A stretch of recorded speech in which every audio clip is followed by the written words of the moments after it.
Pronomes.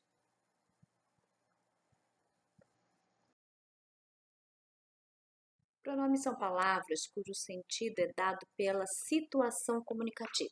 Podem substituir, retomar ou acompanhar os substantivos. Então, o pronome ele pode substituir o sujeito da situação. Maria estava cansada. Ela estava cansada. Então, o pronome ela, pessoal, está substituindo o termo Maria. Eles servem também para a gente evitar aquelas repetições longas. Maria fez isso, Maria cantou, Maria disse. Então, a gente usa pronomes. Usam os indefinidos também, usam alguém, como. Então, existem vários tipos de pronomes, que é os quais nós vamos ver neste vídeo.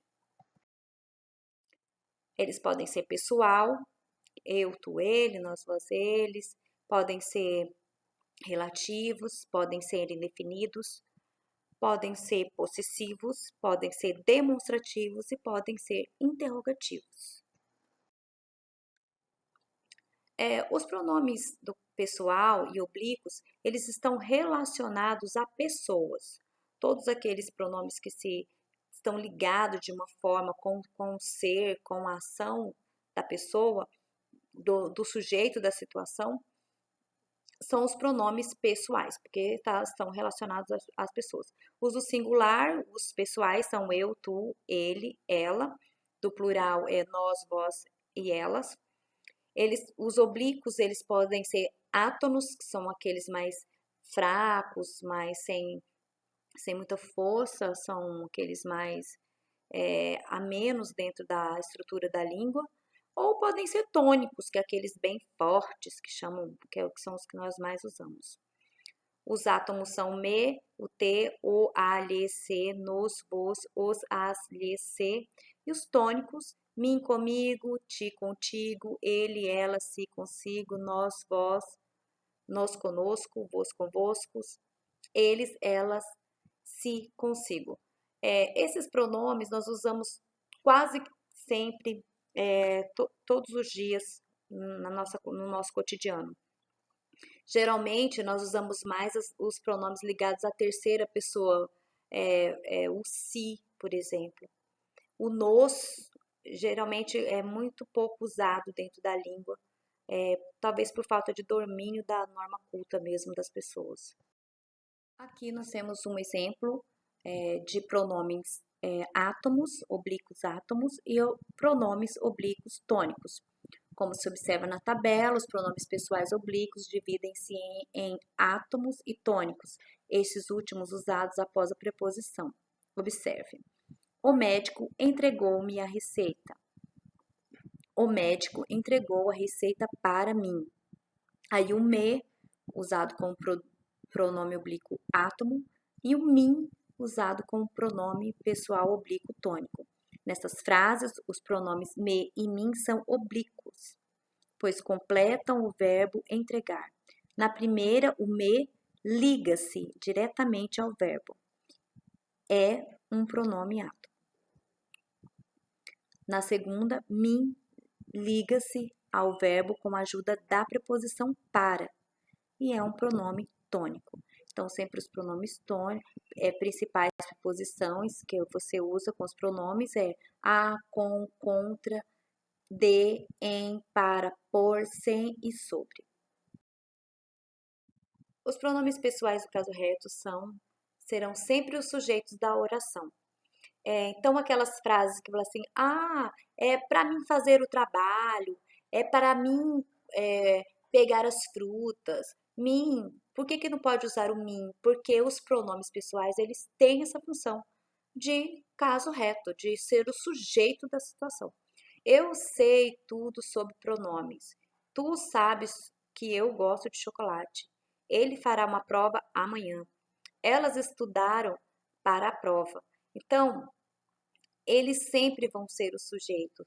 Não tem como, então seria para eu pegar as frutas, para eu fazer as tarefas, porque eles são sempre sujeitos da oração, eles nunca vão funcionar como objeto direto de uma oração. Os pronomes do caso, o eu, tu, ele, nós, vós, elas. Ó, a tarefa é para eu fazer, que seria o correto na língua formal. A tarefa é para mim fazer, seria o incorreto na língua formal. Porque, exatamente pelo que eu já expliquei no slide anterior, os pronomes pessoais, eles são sempre o sujeito da situação. Sempre que ele tiver função de sujeito, nunca vai poder ser oblíquo, tem que ser sempre os pronomes pessoais. Nós temos exemplos usados cotidianamente, de acordo com uma língua informal, e temos como deveria ser colocado dentro da língua formal brasileira. O correto dentro de acordo com a língua formal seria para nós nos falarmos, para nós nos cumprimentarmos, para nós nos abraçarmos.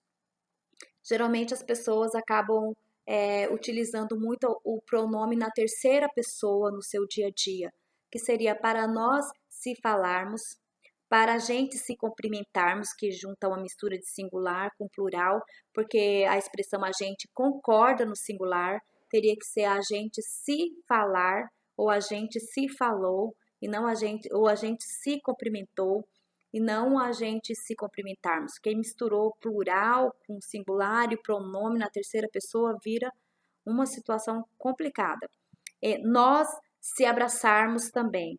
É muito comum ouvirmos, até em situações formais, as pessoas, nós estamos aqui para nós se comunicarmos, para nós se reunirmos. Seria essa colocação do pronome se é sempre utilizado na terceira pessoa. É, é, não cabe na primeira pessoa do plural. E é muito comum essa troca do nos, do segunda pessoa pela terceira pessoa no dia a dia. O correto seria para nós nos falarmos, para a gente se cumprimentar, no caso, né? Teria que concordar no singular, para nós para nós nos abraçarmos.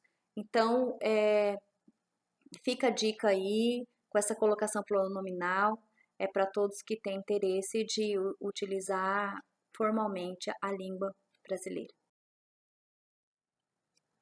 Após verbos terminados em R, S ou Z, os pronomes o, a, os e as assumem as formas lo, lá, los e las. Então, sempre que tiver essas terminações, você vai usar dentro das colocações pronominais os, né, os átomos. Eles também são sempre objetos diretos da situação, sempre. Eles nunca vão ser classificados como objetos indiretos, porque eles não precisam de preposição. Nós devemos esperar os amigos. Nós devemos esperar los. Então, aí nós temos a substituição dos amigos, que é o sujeito da situação, pelo pronome los, que é a principal função da colocação pronominal. Substituir termos, substituir substantivos. E após verbos terminados com sons nasal, como em, on, esses mesmos pronomes assumem as formas no, na, nos e nas, que também são objetos diretos sempre dentro das análises sintáticas, tá? Fica a dica aí. Eu sei que o sétimo ano ainda não estudou objeto direto, mas quando estudarmos, nós vamos associarmos também com essa colocação pronominal. Meus amigos trouxeram pães para o café. Meus amigos trouxeram-nos para o café. Aí está substituindo o pães, que é um sujeito, um substantivo, por uma colocação pronominal. Geralmente a gente faz essa dentro dos textos, essa colocação, para não repetirmos. Nós ficamos sempre repetindo, por exemplo, o substantivo várias vezes. E trouxeram o pão, comeu o pão, falou do pão. Então, para não ficar sempre repetindo os substantivos ou essas palavras, substituímos pelas colocações pronominais. E isso a gente chama, dentro da língua portuguesa, de coesão linguística. A gente chama de coesão, é a parte coesiva da estrutura da língua. Os complementos de verbos, quando se referem à terceira pessoa do discurso, podem ser substituídos por o, a, os ou por lhe e lhes. Os pronomes lhe e lê são usados quando o verbo exige uma preposição. Sempre objetos diretos. Também não estudamos ainda os complementos verbais, mas já deixando uma dica para o 7º ano aí, quando formos estudar, que o pronome lê e lê sempre será objeto indireto dentro da situação. Eles sempre vão complementar uma terceira pessoa. Entreguei-lhe ao professor o livro, né, que no caso é o professor. Para não ter que falar, entreguei ao professor o livro, fiz a tarefa do professor, para ficar repetindo os termos, usa-se os pronomes. Entreguei-lhe o livro. Os pronomes o e os e as, quando não exigem, entreguei-o ao professor. De quem que está falando no contexto? O livro. Entreguei o livro ao professor, entreguei-o ao professor. Então, essa substituição é muito importante dentro da língua. Os pronomes de tratamento, vossa, é empregado quando nós exigimos diretamente a segunda pessoa do discurso. Quando falamos dessa pessoa no terceiro discurso, usamos o sua excelência, precisa de algo. Quando falo diretamente com a pessoa. Já perguntei a sua excelência, desculpa. Vossa excelência precisa de algo. Quando eu falo diretamente com a pessoa, eu uso segunda pessoa, vossa excelência. Já perguntei a sua excelência, ele ou ela, se precisa de algo, é quando eu falo da pessoa. Então, hoje eu tive o privilégio de cumprimentar Vossa Excelência pelo seu excelente trabalho. Eu estou falando diretamente com uma pessoa, eu encontrei um prefeito, um vereador, eu quero ser gentil e estou falando Vossa Excelência porque estou falando diretamente com ele. Quando eu estou falando da pessoa, por enquanto já perguntei, encontrei Sua Excelência hoje no mercado, meio difícil, né, no mercado, mas no mercado, e perguntei como estão as obras no meu bairro. Então, digamos que eu encontrei o prefeito e aí eu vou usar o Sua Excelência. Estou contando para alguém que eu encontrei. Então, eu uso a terceira pessoa. Sempre assim. Então, primeira pessoa, segunda pessoa, quando eu falo diretamente com a autoridade. Quando é Sua Excelência, quando eu falo da autoridade. Aqui eu deixei mais um exemplo, né, do vossa e do sua. Vossa Santidade virá ao Brasil em que ano? Vossa Santidade, porque eu estou falando diretamente com a pessoa, com o Papa, com alguém. Geralmente Vossa Santidade é usado para papas, tá? Quando se fala diretamente com a pessoa, mas fala sobre a pessoa. Sua Santidade virá ao Brasil em 2014, ele me disse. Então, eu estou falando da pessoa, que no caso o Papa. Então, é mais um exemplo aí para reforçar a explicação dessa utilização de atos normativos. Se alguém tiver assim, interesse mais aprofundado de saber sobre que tratamento eu uso para qual autoridade, você pode pesquisar na internet mesmo, ou manuais do Brasil, brasileiros no caso, que falem sobre atos normativos. Aí você vai saber como escrever e-mails, direcionado a autoridades, você pode ter acesso também como você produz memorandos e que vocativo você utiliza em cada autoridade, tá bom? Na dúvida, use o Senhor.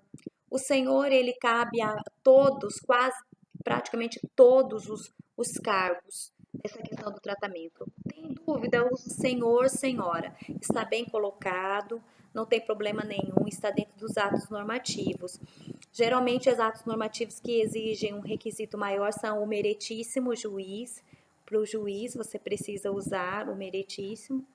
E para o caso dos papas e de autoridades eclesiásticas, você usa a sua santidade, a vossa santidade. São os vocativos mais utilizados, assim, diferenciados. No do mais, use Senhor, Senhora está bem colocado. Caso você tenha dúvida de quando usar e de quando não usar, o Sua Excelência, Vossa Excelência e os outros quesitos de atos normativos. Podemos também propor uma pesquisa sobre atos normativos para a turma de vocês, como atividade numa próxima.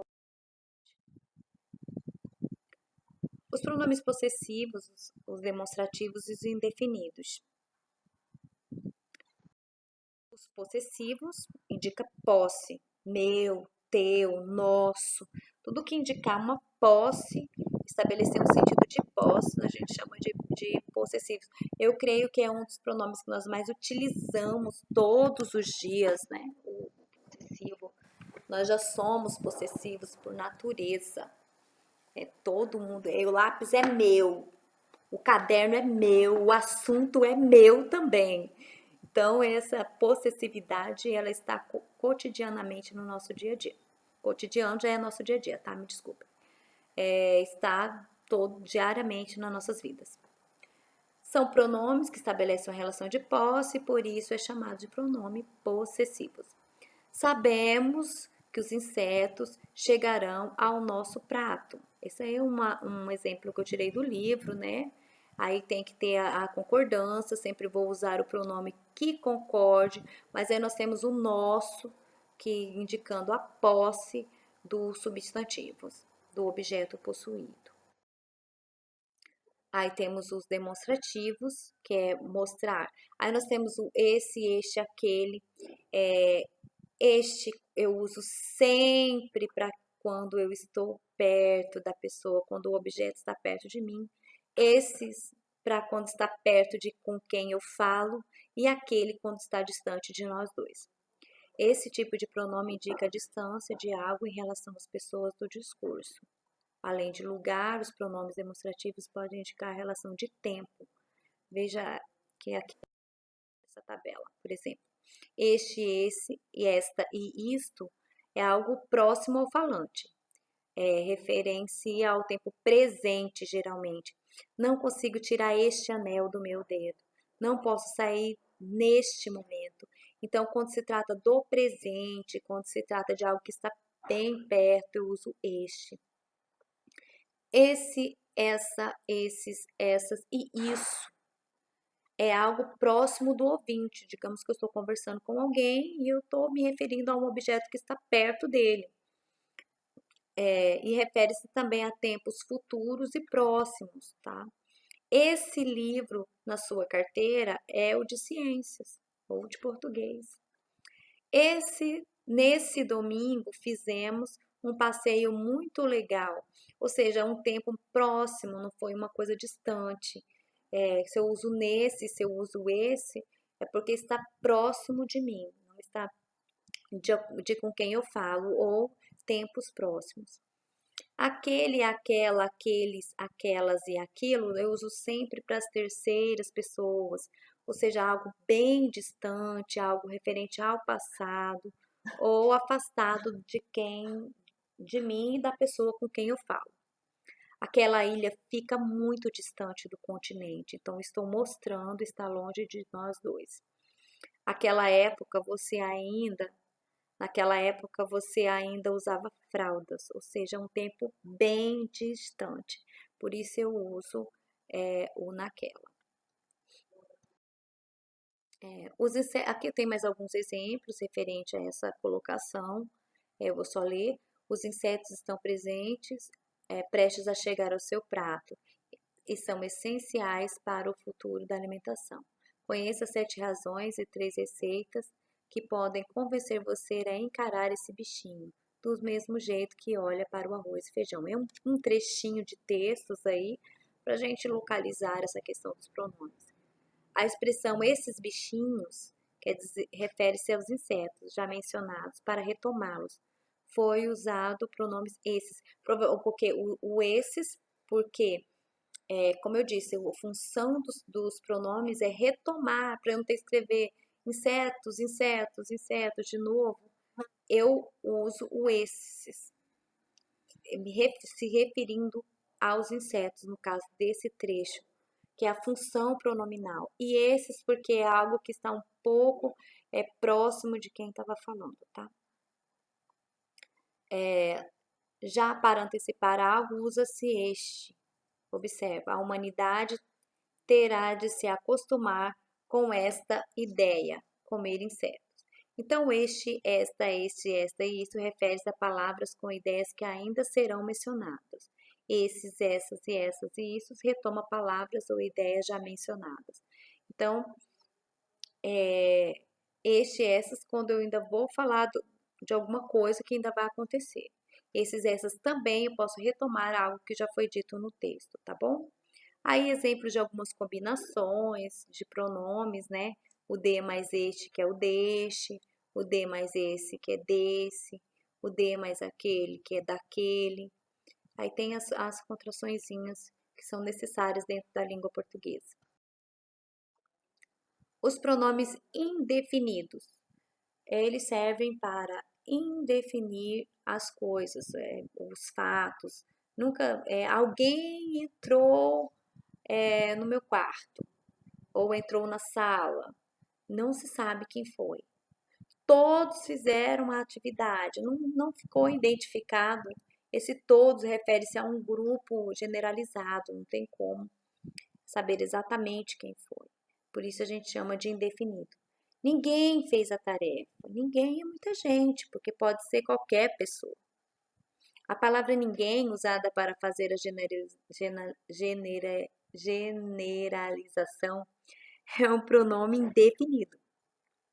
Esse tipo de pronome refere-se à terceira pessoa, aquilo ou aquela ou de quem se fala, de maneira vaga e indeterminada, ou seja, não dá para a gente saber quem que fez. Então, a nossa vida é cheia de pronomes indefinidos, né? Tem muitas situações que não dá para saber o que vai acontecer. E a gente pode até, ironicamente, chamar de um pronome indefinido. Também é indefinido o pronome que acompanha substantivos, para tornar o seu sentido menos exato. Certo homem saiu da sala. Não dá para saber quem foi. Vamos enfrentar algumas dificuldades. Neste caso, estamos enfrentando muitas, né? Com esse coronavírus aí, muitas dificuldades estamos enfrentando. Várias professoras ficaram doentes na mesma época. Deus nos livre que ninguém fique doente na mesma época.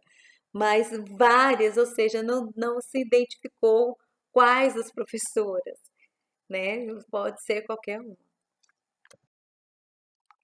Aqui nós temos uma tabelinha de pronomes indefinidos, por exemplo, alguém, algum, algumas, ninguém, certo, que é as invariáveis.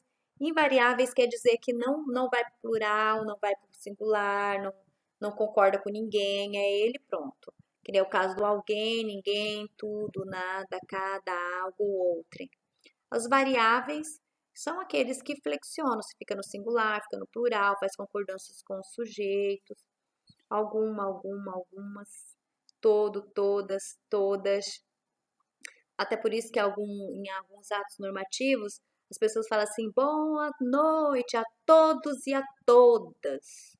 Porque o pronome indefinido, todo, ele é variável, ele pode fazer concordância com os sujeitos, né? Embora algumas pessoas não concordem, mas por isso eles fazem essa flexão.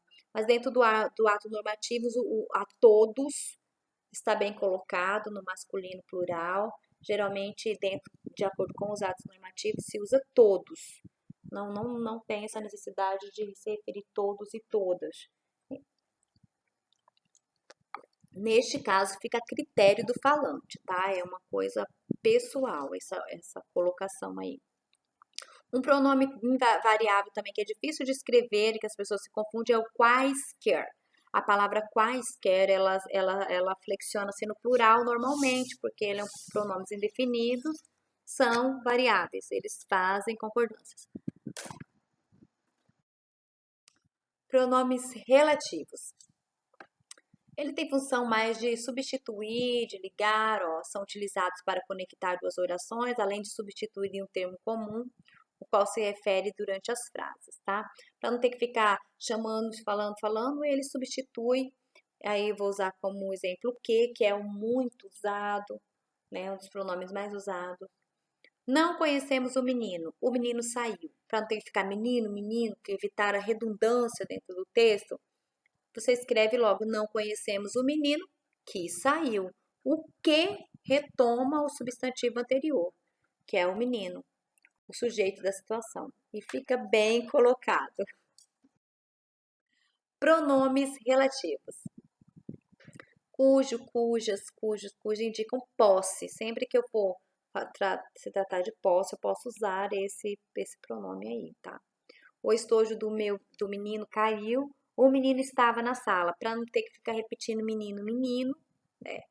O menino cujo estojo caiu estava na sala. E já uno as duas frases, geralmente por meio de um pronome relativo cujo, ou podia ser outro também, mas é que isso daí, quando se trata de posse, fica bem colocado. Os pronomes interrogativos já fala, né, para questionamentos, perguntas, os mais usados. Algumas perguntas são diretas, que é com o pronome mesmo, com o símbolo de interrogação, ou indiretas, só pelo pronome a gente já sabe que se trata de uma pergunta. Os pronomes interrogativos são indefinidos e usados para formular perguntas. Que, quem, qual, quais, quanto e quantas. Nas perguntas interrogativas diretas, né, usa-se o ponto. Por exemplo, qual tema você defenderá na sua monografia? Que é uma pergunta direta. Ou você pode fazer uma pergunta indireta. Fale para nós qual o tema da sua monografia. Ou fale para mim por que você não fez a tarefa. É uma pergunta indireta, não tem ponto, mas pelo pronome relativo, pelo pronome interrogativo, desculpe-me, a gente já sabe que se trata de um questionamento. Obrigada, fiquem com Deus, beijos, se protejam, saudades, em breve estaremos juntos.